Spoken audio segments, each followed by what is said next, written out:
less fond of it, but I like it personally. I think it's a decent way to kind of, with a bit of a quip, to understand what we've done. It feels a lot like medieval Europe. The time period in terms of technology, loosely, the year 1200, Norman England, but there's a lot of other little subtleties that were deliberately put in order to make this campaign world versatile for role playing. They include, for example, a fairly advanced guild system that came a bit later in real Earth history, but has been fit into Harn. So with the guilds, there are all kinds of opportunities for playing, and a very robust explanation of how trade and commerce works. It's a lot of fun, even just that. People who are kind of meta gamers, people that, if you've ever built a world or dreamt of building a world, Harn is a marvelous.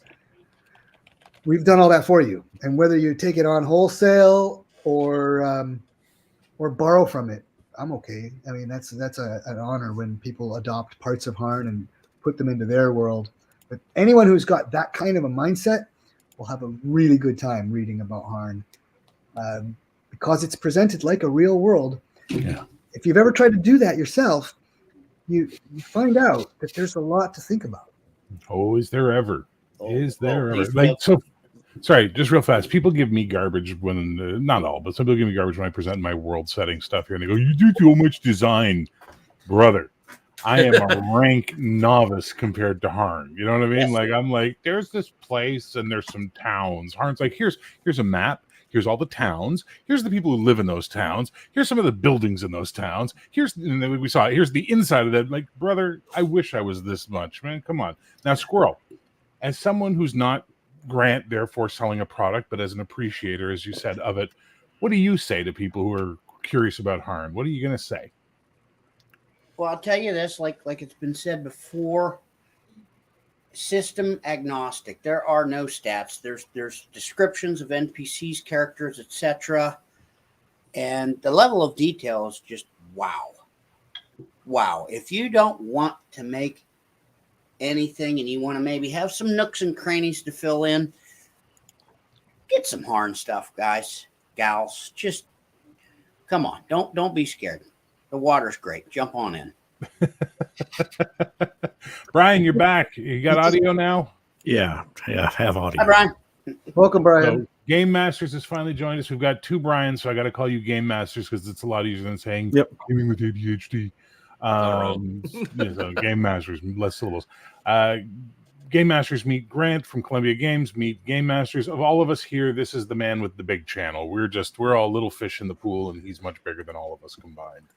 But he's a good guy, and that's why we hang out with him. But so you did a little bit of a dive on Harn today after I invited you on for this, and I sent you a bunch of links. What did you discover in your adventures? I know you were busy, but what did you figure out? So I mean, what I remember Harn from back in the late 80s, early 90s, and I had a game store, and that was one of the products that we had, and my memory of it was a little fuzzy. So Bear sent me several links today to kind of give me a 30-year, 40-year catch up.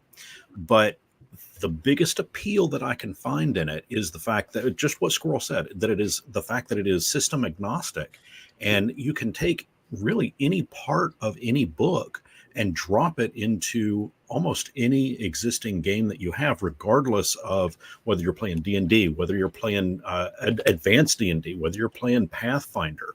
I mean, even some of the stuff that I was looking at, hell, you could even drop some of it down into Mortborg if you wanted to. I mean, and that's when you have a book that is that wide and can take on that big of a scope, or not a book specifically, but when you have a setting that is that big in scope, that's something that honestly, anybody that's chucking dice, they need to have that kind of material in their library. Well, sure. Like, let's say you're running. Okay, look, let's say you're not running Harn as the setting. You're running right Flagstaff, Adventure Follies, and they go to a town and you need a stable. Well, you know what? Harn's going to have you covered. You need a Senate building? We just found out Tharda, Harn's going to have you covered. So it's a really great resource, even if you're not wanting to play in Harn, but you're doing fantasy role-playing and you want those things at the tips of your fingers to use with your players. This is the stuff, guys. Like, I know it sounds like I'm doing a hard sell, like I work for this guy or something, but I'm just, this is the level of impressed you be when you start looking into Harn. Now, Cody, you've said nothing, and I'm not letting you get off the hook tonight. So here you go. So I knew about Harn back in the day, but I used to buy the stuff just for the maps. Like, this is my only surviving Harn product, which is Cities of Harn. And I still use this to this day, just for the city maps. And, I use my own setting, but I've always bought stuff like this, and Harn always had the best maps and still does.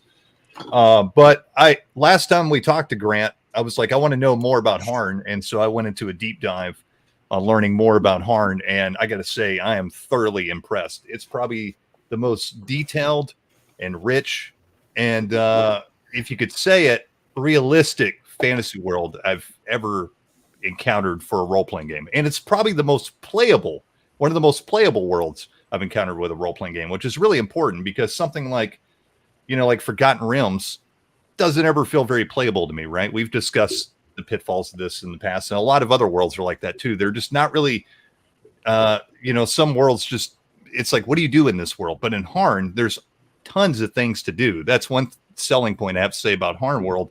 Is everything is set up for adventure.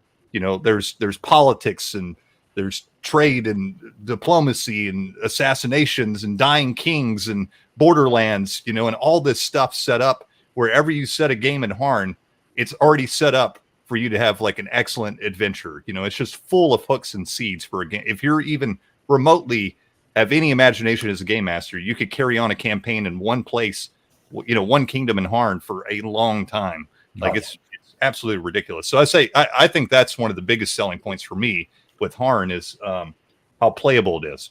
If you want a really playable fantasy setting that's already all laid out for you, you've got it, And again, you don't have to use everything. It is really detailed, but you can just take what you like I always did, and import it right into your own setting, or just use the setting as is and just take little bits and pieces and inject your own stuff, right? So you can do what you will. These towns, there's elves, there's dwarves, there's monsters, there's orcs, there's everything you could want for your fantasy setting is there.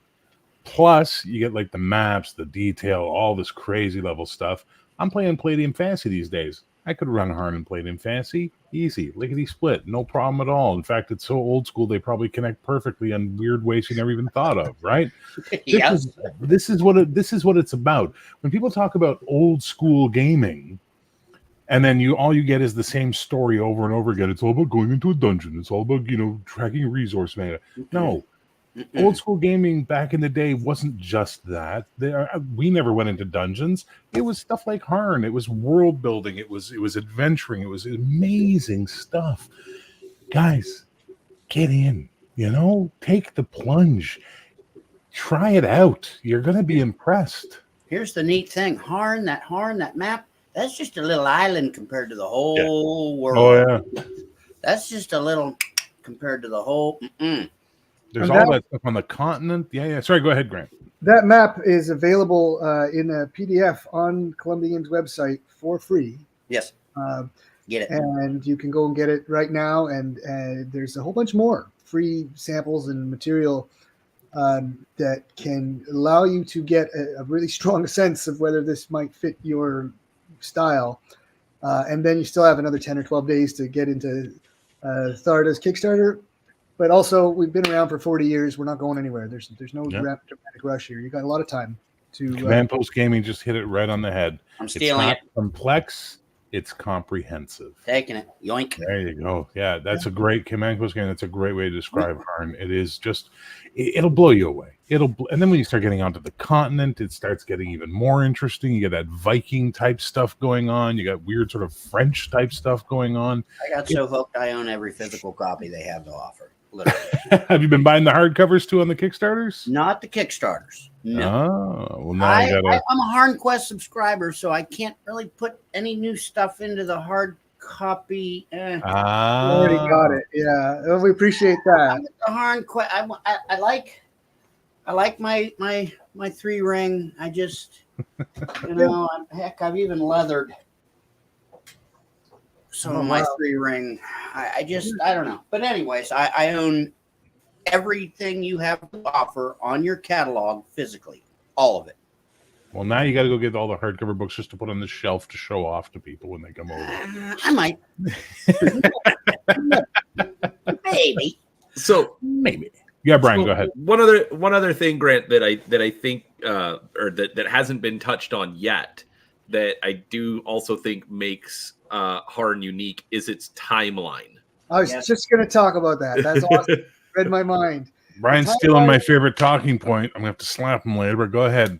That timeline is a very special thing. It was conceived way back in the beginning of Harn as a product, that it is a world with a very rich history and a very rich present day.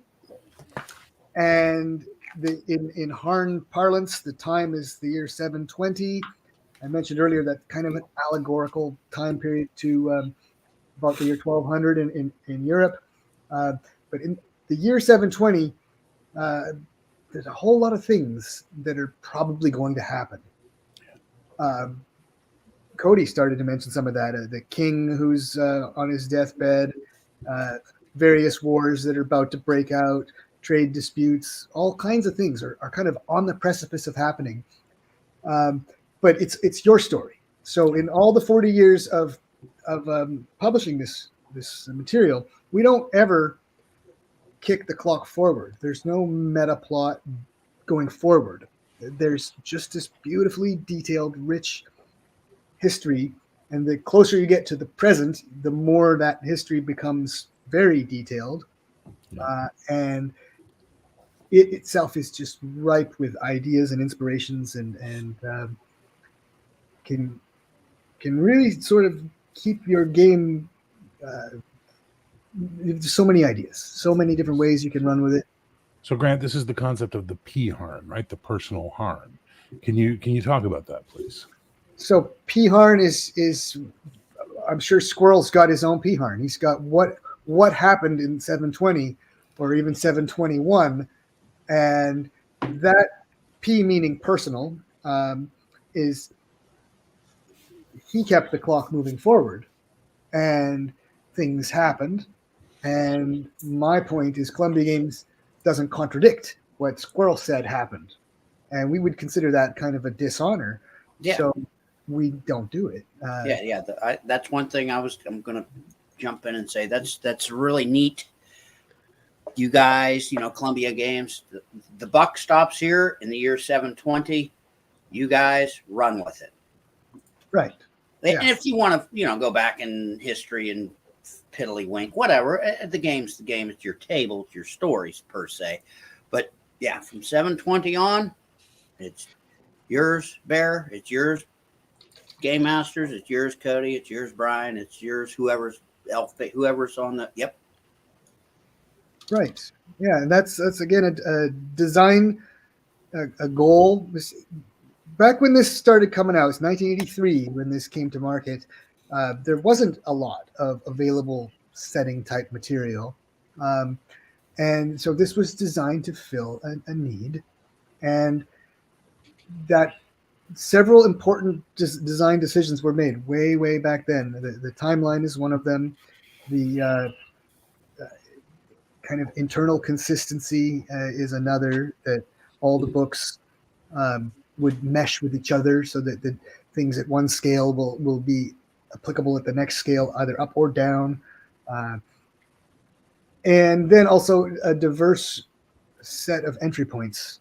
Like I was kind of mentioning earlier, there's the Thardic Republic, which we're peddling right now on Kickstarter. That's a quasi-Roman location. You can enter into that, but if you want something Viking, there's a section of Harn that's overtaken by Vikings, and there's an opportunity to play in that as the Vikings, or perhaps as the the people that the Vikings are overlording over.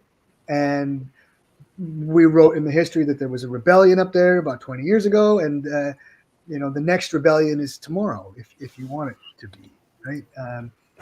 But that's just a couple of them. There's also a robust religion and magic are both kind of around. Religion is very pervasive, described in terms of kind of very real, very earth-like, real abbeys and cathedrals and bishops and archbishops, and they have real secular priorities and real world goals and things, and then they're all named, for example, like the Bishop of Caldor, or the Archbishop of Caldor, and who's below him in terms of the hierarchy. These people are all named, and in various supplements there are descriptions of what they're up to, and so that's all there, and you can kind of join into that at so many different levels, right? Being just he's showing us there, that's a sub-infeudation table of the region of Caldor, and it's breaking down how the king of Caldor rules over a few places himself, and below him is an earl. There's a couple of different earls that then hold fealty, hold castles and keeps directly from the king, and then they in turn have some barons underneath them who all their folks up the chain, and all of that is there, presented plausibly and realistically, and designed so that you can adopt kind of any part of it, be at any level, and run with it. I mentioned magic really briefly, and so to come back to that, Harn has got a reputation for being magic rare. It's rare is actually the term I kind of like. Some people call it low magic or low fantasy. I don't inherently mind that term, but I prefer magic rare, meaning it's potentially plenty powerful. There are wizards described both in the history and even kind of in the present as powerful, influential, and important, but generally subtle. So subtle is a good word to describe the way they try to operate, because we're kind of remembering from our Earth history what happens when someone is thought to be a wizard or a witch, right? It doesn't end well usually for them. And so in order to have that, where you can have any kind of magic you want with lightning bolts and fireballs and all the things that you might have expected to see from AD&D when we were kids, it's all there. But there's also a beautiful structure that helps you kind of keep it in check, story-wise. One of those things is there's a guild called the Guild of the Arcane Lore, and it polices itself. They are not interested in any being known, even, frankly. They prefer to be subtle and kind of mysterious. So if someone gets a little out of hand, as has happened in the history, they're going to get probably met with some colleagues who might say, you better tone it back a little bit or we're going to end you. But I've played in a game where that was the game. We were hunting down a rogue wizard, and we were powerful wizards who could do the kind of most like highest level D&D style wizards that you could imagine. But because there was this agenda, it really added a level of realism and story.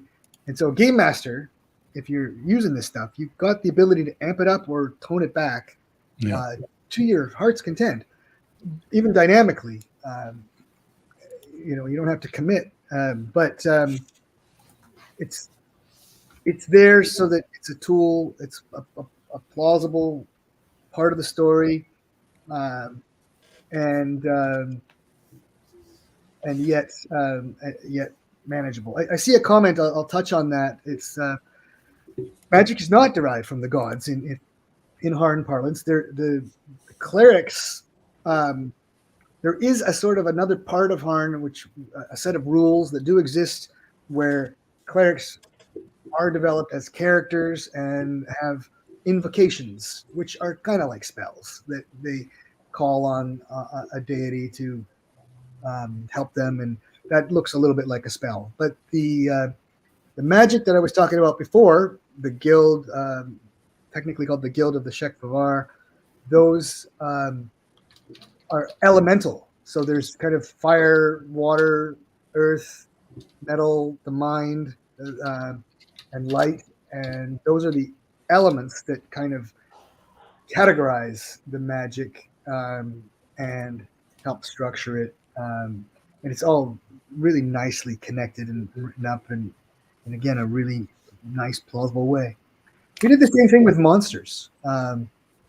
The idea that you can have any monster that you've ever seen in any role-playing setting fit into Harn is there's a plot device that was built into it where from the middle of Harn there's a mysterious tower where one of the gods is said to live.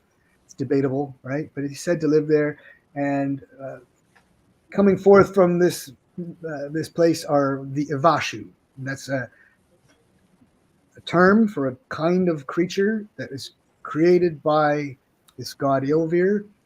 And the Ivashu are anything you want them to be. We've detailed in our bestiary books many different kinds of Ivashu. We've also made it very clear that the opportunity exists to kind of port in any other creature you might want, with the idea being that Ilvir is a creator. The god likes to tinker and create creatures. But then there's some control mechanisms that were deliberately built in way back, such as the Ivashu don't breed. They are sexless, neutered, and they go out in the world and live and perhaps are die either naturally or encountering characters, NPCs, PCs. And then the soul of that Ivashu is quote unquote recycled back to the tower. It's called Araka Kalai, and the then is perhaps crafted into another monster. It's kind of, it's not super tightly stated, but it's designed so that you have both the ability to have any monster you want, but also a nice way to control it and keep it in check. And that kind of is a decent way to look at the whole of Harn. Like it gives you that Greek idea that there's one of these monsters, not 30 or 40 of them. So if you fight the Basil Thrust, it's like it's the Basil Thrust. It's that creature, and that's it. Dale says, "What's the easiest entry point to Harn? What would you say are the essential books?" Well, there's only one essential book to understanding Harn, and that's the Harn World. We have it in a hardback format, which a lot of people like. It's also in PDF. Harn World will give you a beautiful description of this world at a pretty high level, with history, with geography, with culture, politics, and it's kind of enough to get the flavor. But a lot of people will also want to pick one of the other supplements to go with it, at a more zoomed in, localized, like a kingdom or this republic that is on Kickstarter, because that takes you down a level to individual people. And from the top Harn World, like a 30,000 foot aerial view of this planet, and the Harn World book that we've got now, the 40th anniversary edition, came out just last year. We've got stuff in there about the continent, the world, even the solar system. It details the plate tectonics of the world. It's crazy how much stuff's in there. But that's all there in case you ever need it, right? It's got ocean currents and winds and tides and the moon and all the things that a real world would have, so that you can tell your story in a more plausible and believable way. a lot of that also was deliberately designed to be quite Earth-like. So Harn is a bit of an allegory for England. Yes. And it's positioned off of a great continent called Lithia.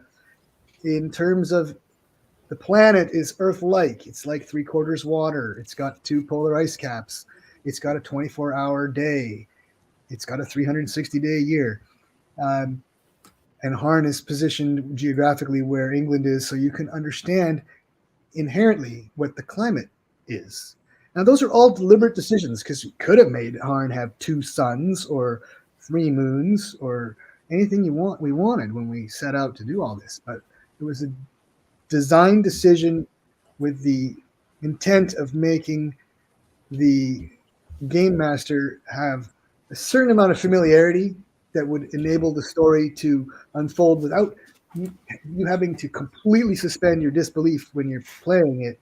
A lot of things just kind of make sense, just kind of fit into what you'd expect, right? But then there's so much room for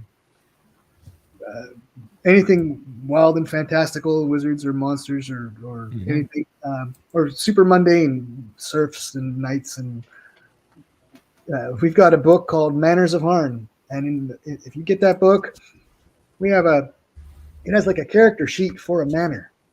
And so a manor being like a farm, actually, right? It's a bunch of acres, and those acres are then allocated into different kinds of crops, and you also have livestock. And the Harn Manor book tells you how to manage your manor. It's a little bit like doing your tax return. I mean, it's a super detailed accounting of the manor, but it's rich with story. And you fill this stuff out, and you find out what your budget is, and then you allocate your budget and decide what kind of things to emphasize, and you have this background. Again, it just adds to the richness to have that at your fingertips. And I'll cut in real quick. If that's if you want it. If you don't want it, it's not going to break it. You can just get some ideas and get something from Harn Manor and run with it. You don't have to get down to that real fine detail accounting minutia. But if you like that, it's already there for you. I know some accountants, they'd love that. It'd be to find a way to get them to finally role play. Listen, we're going to slay dragons, but at the same time, I need you to manage the farm. What? Manage the farm I'm in?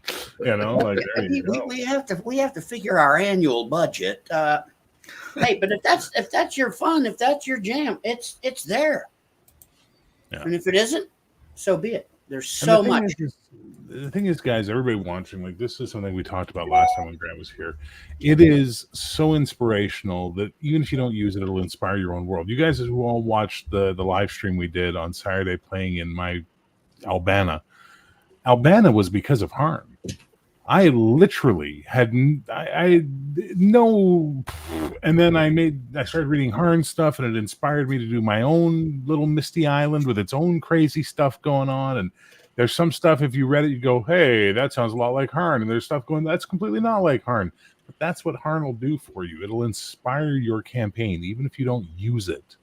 You'll find something in there that'll make you get creative and get world building on your own. It's a fantastic resource. There we go. Goths in Rome says, wait, this has medieval business management rules? You have my attention. Well, you see Pilot's Almanac. Oh. Yeah, that one's managing ships. Same type. You got your vessel profile, what you need to do to man it and maintain it. Oh yeah. There we go. There's the selling point. This game will raise your IQ by 10 points. There you go. At least 10. Yeah. That's the start. Yeah. All right. Anybody else on the panel got some questions for Grant? Because we only got him for about another 10 minutes. So I'm having fun. Don't worry. It's not a hard. I know you're having fun, but you got stuff to do, so I don't want to keep you too late. As much as I love having you on, I want to make sure we get the maximum amount of time out of you. Game Masters, Cody, Brian, any questions? Or you guys just enjoying the show? I don't have any questions. I've just been enjoying listening to Grant talk about it. But I did want to bring up too that if you want to create your own stuff within Harn, there's room for that too. There's a lot of spots in the Harn, especially on the continent of Lithia that are not detailed. and that's on purpose. I think that's kind of cool too, because you can use Harn, but if you travel to these far off places, the game master can get creative with it and, be inspired by what he saw in Harn and you can create your own little thing too in connection with Harn. So I think that's worth mentioning for people as well. Actually, that's done at a high level, like you mentioned there, around other areas of the continent, but also at a local level. Or a little earlier, you guys can watch back if you didn't see it. We did a zoom in of the Kickstarter page. So also head over to the Kickstarter page and take a look at that section where we talk about the mapping and how you can zoom in from kingdom, Harn to kingdom to city to interior plans. And you'll notice when we get to the section where a little further down, you'll see one more panel down. You've got some numbers there. Go back up there, Barry, because I want to point out how the red numbers in those buildings are the named locations where perhaps a merchant is running a business or some residents live, but there's a whole lot of empty buildings there. And that's also a beautiful device for you to insert anything that you want. A city like that's a little bit of the section of city of Sharan, which is located in Tharda. It's called the City of Sins, like Las Vegas, medieval style. It's well known for being a place where you can have anything for a price. And we have explained in this city things like the big structure, the politics, the aldermen or the town councils. But then within something like a guild structure, there would be a certain amount of different kinds of craftsmen. And all that has been thought through according to what the population is and what the needs of the culture would be, so that there is an appropriate number of metalsmiths or millers or litigants or glass workers or any of those things. It's all kind of there, but still plenty of room for you to put in to those empty buildings anything you want, from just a regular resident to something could just teleport in from your imagination. All that, again, was a deliberate decision way back to give game masters an actual way to use this, because that's important, right? It's a good read. You can actually have a lot of fun just reading it. But if you actually want to use it, it's designed that you can. And you could do anything. Like when I was planning a Harn campaign before I created my own world, I mean, I had plans for a barbarian uprising with a Boudica type queen that was going to sweep across the island. I had a whole thing where through a magic portal, a little book with a cross on it fell through, and suddenly some people were reading this book and getting ideas. You can do anything with this setting that you want to do, because as he said with the P Harn concept, once you start, it's yours. Because 720 is the cutoff date. There will be no more material published beyond 720. So everything you do after that is yours. Like you said, Columbia's not going to come over to your house and slap the dice out of your hand and tell you, no, bad. No, actually, we're doing this. And no. Are they going to send the Pinkertons, though? The Pinkertons, yes. The Pinkertons. Yes. Thank you. Game Masters, what do you got? So, all right. So here's a question I have for you, and understand this is not specific to lore. This is more for the idea itself. Where do you see the future of Harn going? I mean, obviously we know where it's been, but where, like, say 10 years out from now, where do you anticipate it being? And again, I'm not referring to the geography or even in the game itself. I'm referring more to the company, the business. Sure. Well, 10 years from now will be the 50th anniversary of Harn World, and I expect to be still going strong. I am kind of the second generation of Columbia Games. My dad is still very much involved and with us. I've definitely sort of stepped up to quote unquote take over, and I'm loving that. So I plan to keep it going another 40 years. So 10 years from now will be the 50th anniversary of Harn. I expect that we will by then have achieved one of the goals is to make sure that everything we've ever done is still available. There was a time in the past when it was very difficult to keep things in print. It came into print, and then maybe they sold out, and then it was out of print, maybe for a decade, and then that was a problem. But we sort of broke the back of that problem some time ago, and have the majority of Harn locations and things that have ever been done are still available. And I think that my intent would be to keep that as one of the major goals, is to ensure that that is always true. And then essentially we're filling in the pieces. There's still a whole lot of castles and keeps and things just on the one island of Harn that haven't been very tightly detailed. There will be a paragraph or two about them in Harm World, maybe another paragraph or two about them in Tharda or Kaldor or something like that. But the interior plans and the individual residents and the castle and the village and all of that haven't necessarily been detailed. And so it's really an endless effort. We could certainly do it for the next 10 years, and we might still not be done with everything on Harn. And then if we were wanting to progress beyond that, there is a whole continent. And so I do think we're going to fill some of that in. Another major agenda point is to complete our books of guilds and of religious orders. There's a whole thing about religion. It's very important in Harn. I kind of touched on that a little bit.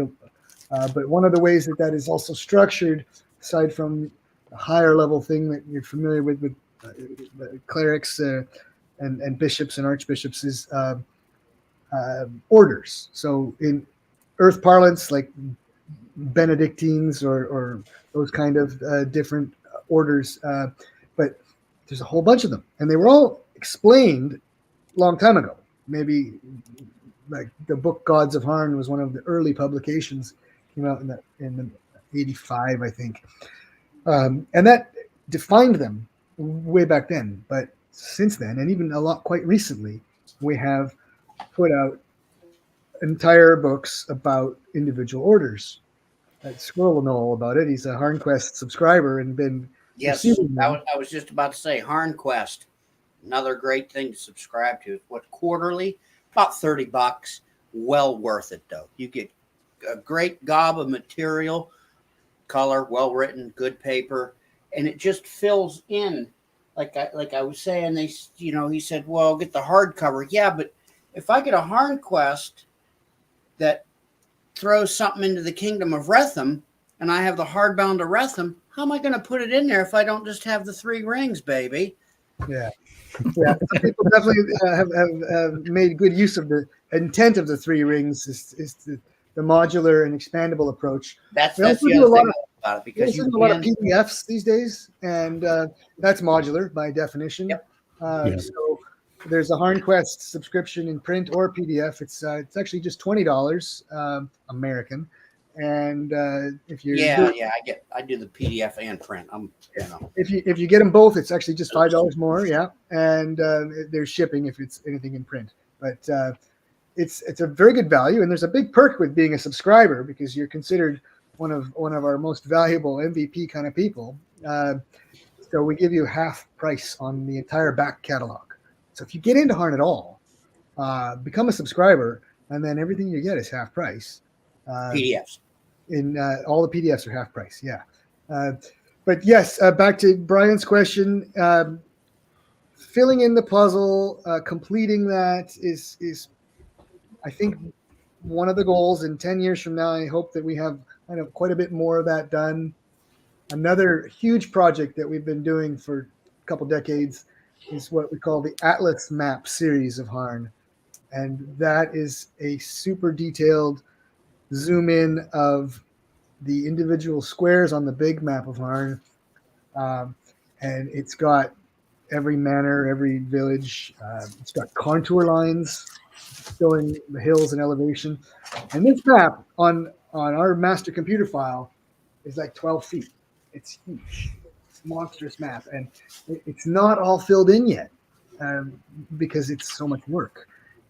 But I hope that by 10 years from now, I'll probably have most of those.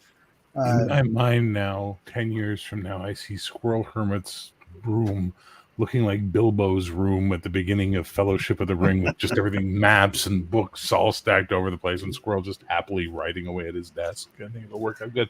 As much as I love having you on, Grant, I think I'm having way more fun ultimately just watching Squirrel be a kid in a candy store right now and just seeing how happy he is.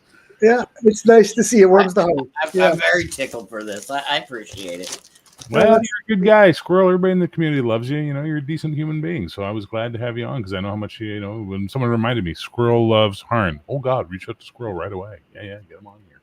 But okay, so Grant, it's a real pleasure. I'll stick around a little longer here, especially if there's specific questions from the chat or any of you guys on the panel here. And at some point, I'll sign off here. But I'm really happy to continue this a little longer and hear specific points and questions. Gentlemen, any questions for the gentleman from the bottom row here? I asked Brian's gearing up for something. I can see it in his face. He's getting that, like, I'm going to ask a weird question, Brian moment. But GameMasters, you had something while Brian's formulating a sentence. No, I asked mine. The only other question I would have is are you working on anything top secret?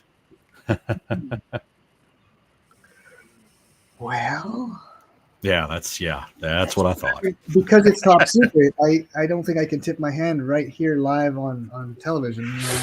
But exclusive. I tried, Bear. I tried. And I appreciate you because that sets me up for doing my mid-Atlantic radio voice. Unless you got something, Grant. Well, there's a whole lot of things. Just because you guys, if you're into Harn, you already know what the program is. It's a little predictable in that sense because I'm really not going to throw in a curveball that breaks the canon. It's just not allowed, and so I wouldn't want that. But some of the interesting things, aside from the obvious stuff of completing things, the hardback series is a project. But I recently made a very good friendship with an author by the name of Maxwell Alexander Drake. You might have heard of him. He writes some pretty good books. And he is going to start writing for Harn. And so that's still top secret. No one has been told about that yet, except you guys. Yay! So I get to do this. You heard it here first, folks. Han going to be working with a writer. New information coming soon. Stay tuned. Yeah, I will help spread the news, Bear. The squirrel carries the nut far. There we go. And that actually is the agenda here is to put together a series of novels that are Harnic. In order to make it work with the fundamental rule that we don't move the plot forward, it is going to be set in the past. Nice. It will be like a historical novel. Nice. Quality.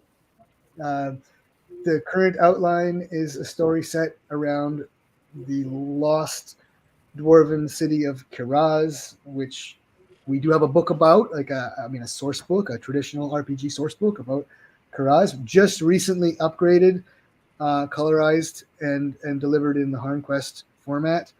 And we have two things coming there: an expansion to Kiraz itself with more details about the tunnels and the different things that are unexplored. Ancient dwarvish city. Yes. And then this novel, which, well, it's early to tell you whether that really does, when that's coming or how it's going to all be. But we're going back and forth between the writers group and Maxwell, or we call him Drake just for short. And they're doing some awesome brainstorming right now about what they want to do, how to make a detailed narrative that will all serve a few purposes. It's meant to be a good read in its own regard, and it will also enrich your understanding of Harn if you're using it. I have a question. And this is because Brian stole my good thing earlier that I always love to talk about with Harn. So I'm going to steal the thing that might be in Brian's world, which is any miniatures for Harn, or any ideas about maybe creating miniatures for Harn? Because I know a lot of people love to paint things, and there's a lot of really cool, unique, interesting looks to the Harn world. Yeah. Yes and no. I went down that road a long time ago. We did a set of miniatures for the Gargan, which are the orcs of Harn, and they're pretty cool actually, because they're Harnic orcs are very unique and very there's some interesting detail about 5 different subspecies of them. So we did a series of these miniatures, but it was a difficult sell. I mean, we sold them to our loyal folks, and but what I would really need to make that happen is more of some kind of a relationship with someone else who wants to do that. Like a third party type thing, right? Like a I think so. A partnership, a license, that kind of thing is. Despite what sounds like this really big scope here, Columbia Games is just me and my dad, and we have writers from around the world. There's a team, a dozen or so, but really 3 or 4 or 5 that are really active. Our super editor Brent Bailey, who is just a genius at taking the various creative works from authors and helping shape them into things that help add to the world of Harn. There are a few authors that are very epic, guys like Kerry Mold and Jonathan Davidson and Mark Renouf and Joe Adams, and I hope I don't dishonor anyone by not mentioning them in that short list. But it's hard to do much more than we're already doing, and the Columbia Games has another bunch of stuff. We got some military war games and that sci-fi game, High Colonies. Yeah, we got a train game. We got a hockey game. I got a football game coming out. I don't even know how I do all this stuff. It's pretty amazing. They do have a lot of board games, a lot of different games. Yeah. So miniatures, you're certainly not the first to ask, and I would love for it to happen. Part of me was like just waiting for the technology to show up with like 3D printing and modeling, and that I could do it on my own. But we haven't quite got there yet. The world isn't quite there yet, to my knowledge. Well, Grant, I'll tell you this. We know people in this community. And some of the people in this community know some 3D modelers who are really good at making STL files. So I promise nothing, but I'll put some feelers out for you and see what I can scare up. And that's actually not a bad model for the company to look at, is that for someone to create the file for us, and we would then work with that artist to have that file created and buy it from that artist.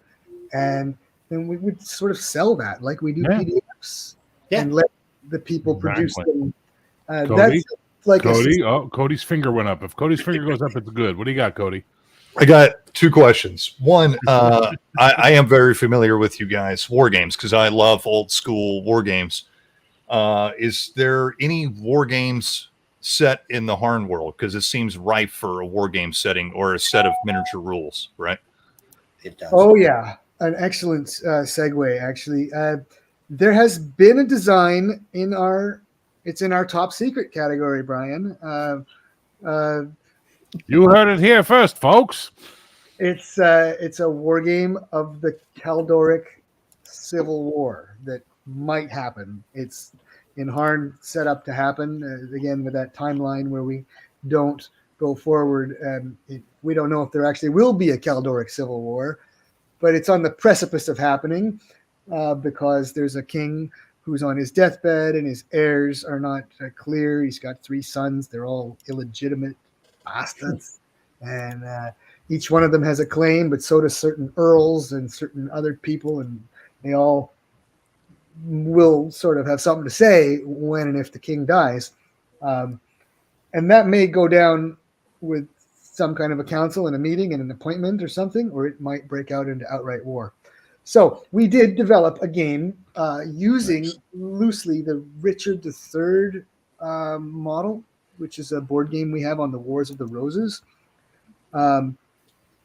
It's waiting for some more attention, to be frank. A really strong contributor, Dave Moreski, is the original guy who headmanned that idea, and it's had some beautiful concepts, borrowing from Richard III and some other elements from Columbia Games' kind of design system, which our war games have a kind of a brand name called the Block Games, because they use wooden blocks for pieces, and those have like two really great features, which we call fog of war, like Stratego. You can't see the other guy's forces, and step reduction when you rotate the block, which is a square, and depending on which orientation of the block is up, it could be a strength 4 or 3 or 2 or 1 as you rotate it. Anyway, we've got a Caldoric Civil War game coming. We had some challenges trying to figure out the scope of it, how many factions to actually include, and how to deal with the idea that they might change allegiances. Richard III is the board game of the Wars of the Roses in England, English history. We have turncoats all the time in that game. And we have another game called Hammer of the Scots where that's an important part. And in order to deal with that in that game, we created 2 versions of just about every important unit or block or personage.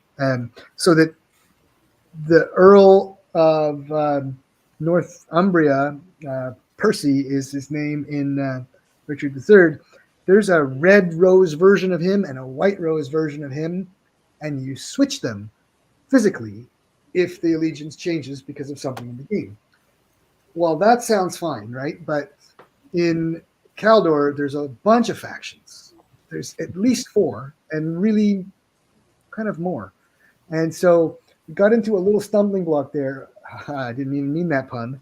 About what were we going to have 4 copies of every Earl so that we could deal with that Earl being on any other side if the allegiances shifted? And we never really solved that, to be frank. At one point, we also tried making all the blocks the same color, like all monochrome, like white or black.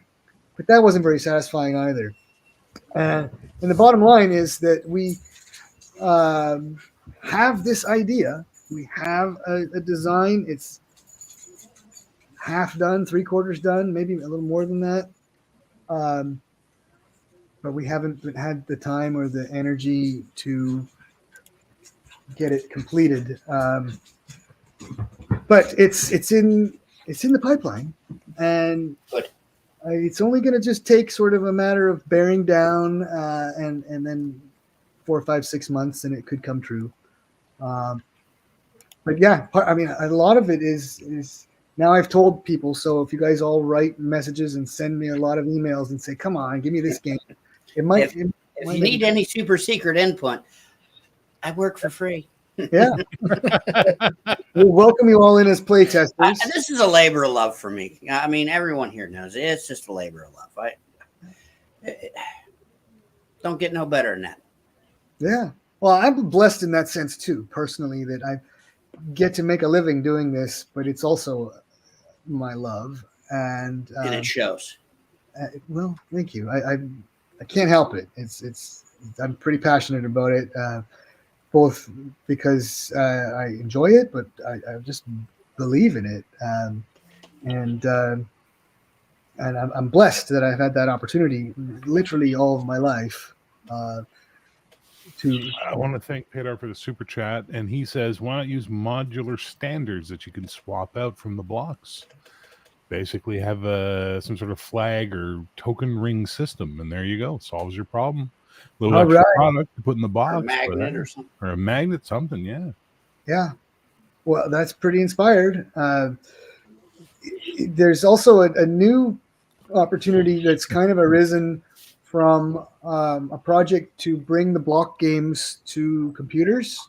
So that's something that's been a goal forever, and we have done that forever ago. There was a computer edition of the board game Eastfront back in the early '90s, but recently, like just the last couple of years, we have taken a great big step with very modern computer games developed using Unity with animation and proper everything.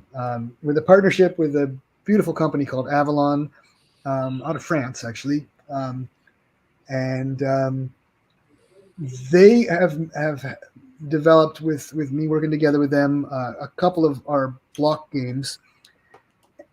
And it seemed like a goal that we would get to, and we'll get there. We're just got to bear with me. Is that we can use the flexibility of the computer, because you can just switch the colors of the blocks dynamically on the computer to pioneer and design the game. And then once we got it working, then we'll sort of figure out how to make it back into the blocks. It's reversed. I've never done it that way, but it's an opportunity that exists, I think, going forward. And it might be one of my solutions. But the standards actually and the concept of it really might work. It's not the worst idea. A little thing, a flag that you clip onto the block and tells you which orientation it is. Pretty straightforward, right? There's also just merely a facing of the blocks when you play the game. I mentioned the stratego-like aspect where you can't see what the other opponent has. And a two-player game, it's very straightforward. Two people on opposite sides of the table, and you see only the blank face of their pieces. With four, it still works. Four sides of the table works okay. When you get up to more than that, it gets a little chaotic, but it still works. Actually, you just kind of pivot or tip them flat when you're done, so you don't know what your opponent has. That also solves some of the problem, just because if the block or the army changes factions, you just physically turn it around. But that's where the model came, where they were all the same color, because that's what we were going to do. But I think we're going to probably end up with multiple versions of each piece, and we'll just find a way to make that work. We'll tone back the things that are hanging around the edges so that it focuses on the essential parts, and then in that case, it should be possible to have multiple different versions of such and such Earl. No, there you go. Obviously, it's a lot of thoughts got to go into the product. I mean, you're producing a product. They're not easy to do. You got to put the time, you got to put the effort, and you got to solve little problems, and that's the way it's going to go. All right, any more questions for the gentleman? I got one more question if Grant's got time. Harnmaster. Okay. Is there going to be an update to Harnmaster, or is that in the works? Yeah, it is. Harnmaster is on already. It's 3rd edition. It really hasn't changed very much since the 1st edition, which came out in 1986, but was tightened up and streamlined a little bit in the 2nd edition in the early 90s. 3rd edition's 10 years later, almost no real changes because it's been a good system. It's solid.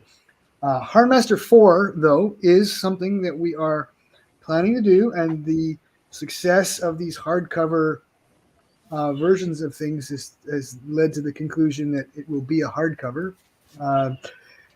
And we've also figured out we can make great big meaty books, like the Harn World book. The last time I was on, we were talking about, and you can see it on the Tharda Kickstarter if you want to read about it. That's 320 pages. Jeez. Big meaty book. So Harnmaster 4 will be Harnmaster, and the parts from religion, magic, manor, and pilots all put together into one nice big tome. We will probably, because we do have a whole book called Harnmaster Religion, See, that book is confusing though, because it's Harn Master. Religion is the name of the product. A certain maybe 25-30% of that book is really truly Harn Master, is rules and then invocations, which are loosely not the favorite thing to say, but kind of like spells for clerics. But the rest of the book, like 70% of that book, is more like cultural detail about the religions themselves and how they work. And so that part is probably going to be not in Harn Master. That part will be moved into a book, maybe in the older format. Amazingly, sometimes things come back full circle into a product called Gods of Harn. We did that years and years ago, and maybe we'll do it again. But definitely, one of the mandates for Harn Master 4 is that it be all encompassing, and so it will include the religion, the magic, a little bit of manner, a little bit of pilots, and then I think there'll be a bestiary. I think we're going to do that. We've got a bestiary as a product. I think we're going to make that into a hardcover book and make those to come out in tandem, probably a separate book still. Yeah, basically, yeah, Harnmaster 4 on the horizon, probably another year out. There's a team of people specifically who are passionate about that. Pat McDonald is out of Kansas City, is kind of headmanning that. We chatted most recently about that at Gen Con last year, and I'm already gearing up for Gen Con 2024, and that's going to be fun. We're hope to be there with complete series of hardcovers, and I'll kick that can a little further forward when we meet with Pat there. Of course, we talk periodically between, but sometimes a whole months or two worth of work happens in 3 or 4 days of progress at Gen Con, so it's pretty nice. For that. Hey, Goths in Rome has a question about heresies, and yeah, it's there. It's there. Yep. It's definitely there. There's all that written into the history, the religious history, and also set up to be part of the present or the future of your own personal Harn. The orders, for example, are not always in agreement with each other on the interpretation or the practice of how to be an adherent of a particular deity. And so there's lots of room for that. Reminded me of something neat. One of the more recent releases was a couple of orders from the religion of Ilvir. I talked about Ilvir a little while ago. I loosely mentioned the concept of the monster factory. It's a very crude term, but it's very useful for understanding that Ilvir essentially runs a monster factory that you can use to create any monsters. Well, the two of the orders were detailed. I bet you Hermit's going to dig them out here, but they were detailed in HarnQuest. And man, this is neat stuff. There's these two orders. Look at this picture. If you see that, they're doing surgery, like an autopsy on an Ivashu. And so this particular article tells a story of this order who have styled themselves like sort of quasi-scientists of the Ivashu. And then layered into that, there is two competing elements where some of them are okay with harvesting these Ivashu and studying them. There's also a layer where they are sometimes captured and used. There's in the Roman part, the Sparta, the republic that we've got now, there are arenas, gladiatorial kind of arenas, and Ivashu are captured and then put on display, and people, slaves or barbarians or gladiators fight them and lose their lives, or vice versa. That book now explains the Ivashu trade as in a business, as in how to go about capturing one of these things and then who you might sell it to, and then layered into that is a group of people who are actively trying to sabotage that. Maybe think of them like PETA, the interested in protecting the Ivashi. And that's so neat, right? There's 2 or 3 layers to this one story. And that's, again, just one order. And there are dozens of them and 10 religions, and within that, several orders. And so, yeah, heresies abound. And disagreements about doctrine or process, totally. Just got to do a little bit of business. Hang on. Brian, Gaming to HD, I am your boss tonight. I'm telling you to go home.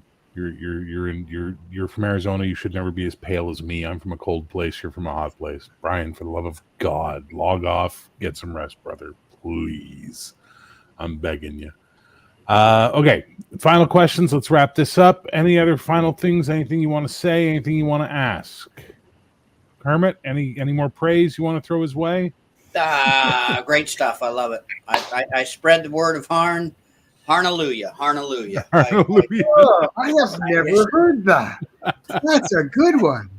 That's a great I say that actually quite a bit. Zadarok, she laughs. That's my significant lady. Yeah. Brian, why am I still seeing your face? I told you to go home. You're fired for tonight. You're take a sick night. Go home. Get some rest. Look at your face. Yeah, rest up, Brian. Come on, man. I love you, brother. I love that you showed up, but you need to go. No, I'm fine. I'm tired. Did you invite the Sunshine Bear? Oh man, everyone's getting funny tonight. No monsters were harmed in the making of this game. There you go. No monsters were harmed in the making of. By the way, you're saying Monster Factory sounded crude, so I propose to you Monster Foundry or Monster Crucible. There's a name for your bestiary book. Yeah, those are better words. I don't mind that it's crude in the sense that as a description of what it is, it's good. I never use those words anywhere in Harn, any of the writing. Never does it say that, because it's all period. It's all rich. It's all meant to feel very much like as you would see it. But when I'm explaining Harn to a prospective game master who wants to understand how the design of the product line is such that they can use it, in that case, a Monster Crucible is a beautiful. And it ties into Prydain, which is the Welsh stuff, which you guys have a certain impact of what you've got going on here. So, I mean, it just works. Game Masters, any final thoughts? Any last questions you'd like to ask the man? No, we're good. We're good. I'm just enjoying learning what I'm learning. I'm happy to have been involved and very grateful to all of you for your time and your questions and your enthusiasm. And just stay with me. I'm going to do this for another generation, and then we'll see if we can make it go beyond that. It should be a timeless thing. Maybe we'll still have this, 100 years from now. Well, you know what? If I ever have kids, not happening, I'll make sure that they're playing and their grandkids are playing, and they move on from that. And if we do ever get that book up to Canada, I do promise we will show it here on the channel. We will do a nice little in-depth on it and take a look so we can encourage more people to go your way. Guys, the Kickstarter is linked down below in the show notes. You can see the thing going across. Go. Jump in now. $50 for a beautiful hardcover book that will blow your mind. Add on for another $80 the big 300 plus page Harn World book, and you have literally decades of gaming at your fingertips that you can run forever. And if you don't take my word for it, you don't take Grant's word for it, take Squirrel's word for it. At least just space all night tonight, it's so worth it. It's so worth it. It's so worth it. Yeah, nicely said. It does remind me to make a little plug for something we call lithia.com. Mm-hmm. That's a website full of free stuff. So lithia.com is a community website. Every one of the artists and writers that we work with today kind of cut their teeth on writing their own stuff. And real quick, how do you spell that? Because I just put in Lithia. Lythia, lithia.com. I'm going to throw the link, guys, in the chat. Hang on. I'm on it. I'm here. I got you. Look at me. Boom. I was gonna say the car place I don't think was appropriate. We thought of it first, I think. I don't know. But Lithia.com, it's a beautiful site. It's got, I think, north of 1,500 available articles. Yep, well put together. They're what we call fanon. Fanon is a kind of cute term for unofficial material. But you'll be amazed at how, because the average writer and user of Harn who has ever aspired to create anything and post it very often follows the model. Well, Coco Shuko Papa Shango says you and your dad are boss players. So I think that's some high praise, because he usually just makes jokes all night long. So to have him talk straight like that, that's high praise, sir. Yeah, it's an honor to hear. I'm grateful and humble, and we hope to continue to deliver on that. It's like I said a couple times, it's a real joy that I get to do it. I'm blessed and over the moon happy about it. But it's half of the reason that I have such a good time is that the people have such a good time. Well, and not only that, not only do you create the stuff, you're also playing it, so that helps too, right? It's not like a certain place in Seattle where no one's allowed to run games in the office anymore, type thing. Just saying. Absolutely, yeah. We're constantly getting to live on Harn. I would like to say I spend a lot of time there, and it's a wonderful thing. The hearing the stories of other people's P-Harns, for example. Some people have websites where they tell the story of their own P-Harn, and you can go and read all about it. So that the point of that segue from the hard sell, right? Everyone, I of course am interested in you buying my books, and so there's a Kickstarter, and you're welcome, very welcome to come out and join Harn at that level. We do also guarantee everything, money back. If you don't love it, we'll give you your money back. But just before you even get there, right, you got another 10 or 12 days before this particular Kickstarter runs out. You could get a whole lot of great reading material from Lithia.com. You could also get the free Harn map and some other free stuff from ColumbiaGames.com. And I believe Columbia Games has a Harn basic for free. Well, there is a Harn Master or Harn Master. I'm sorry, rules. Yep, sorry. Yeah, rules Harn Master. For folks that don't know, Harn Master and Harn World. Yes, they're both Harn, but you don't need either of the other to do any. Right. They are okay. I got to wrap this up, guys. We're getting in the weeds, and we're going to send her home because it is going to be my bedtime soon. Cody, what do you got?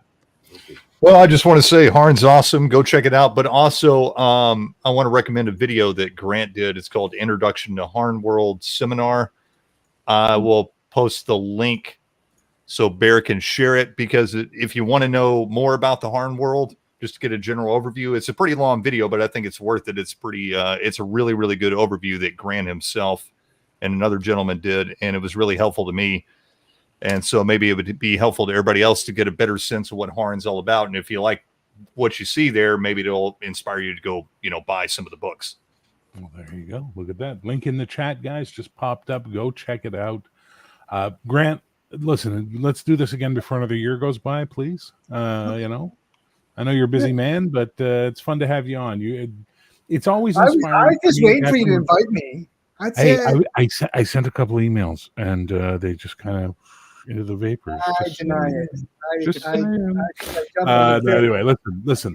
We're going to have you back on for sure before too long. Don't worry about that. And when's the next Kickstarter after this one? Well, we've got just some more of those hardcover books to complete the series. I would say in the spring, maybe April or May, something like that. We'll be ready to do another. Okay. When it's up, email me and we'll arrange another one of these. No problem at all. Yeah, I guess that's certainly an appropriate way to time it. I don't need to have something like that running to make this. No, but it's fun. We've always got product for sale and always got ways for people to discover Harn. And so what's most important is that your passion comes through and your audience shows up, right? So, well, I'll tell you, listen, as a creator, talking to you about this is like, this is me running a show on easy mode, because nice. you have such a passion for what you're doing. It's just like, here's a question, now let's just let them talk, and we're going to get an amazing amount of passion, an amazing amount of information, and just the depth and the level of the setting comes through, and just watching your mind work as you're trying to explain it to people, and you're touching on things, you're going, oh, that reminds me of this. It's fantastic. It's almost like I can see the math symbols flying around your head, like it's like that meme. But I mean, dude, it's there. It's awesome. It's great. That's true. That's true. It's a lot of fun. I do talk a little bit. No, God, no, please trust more me. than some people do. But, have you met Brian? Talking. Let me tell you. Was that Brian? What do you want to say? You wanted to say something, Brian? Well, I was gonna ask. Do you have or are you going to be making any appearances coming up? Like, I know you said Gen Con. Are you going to any other conventions?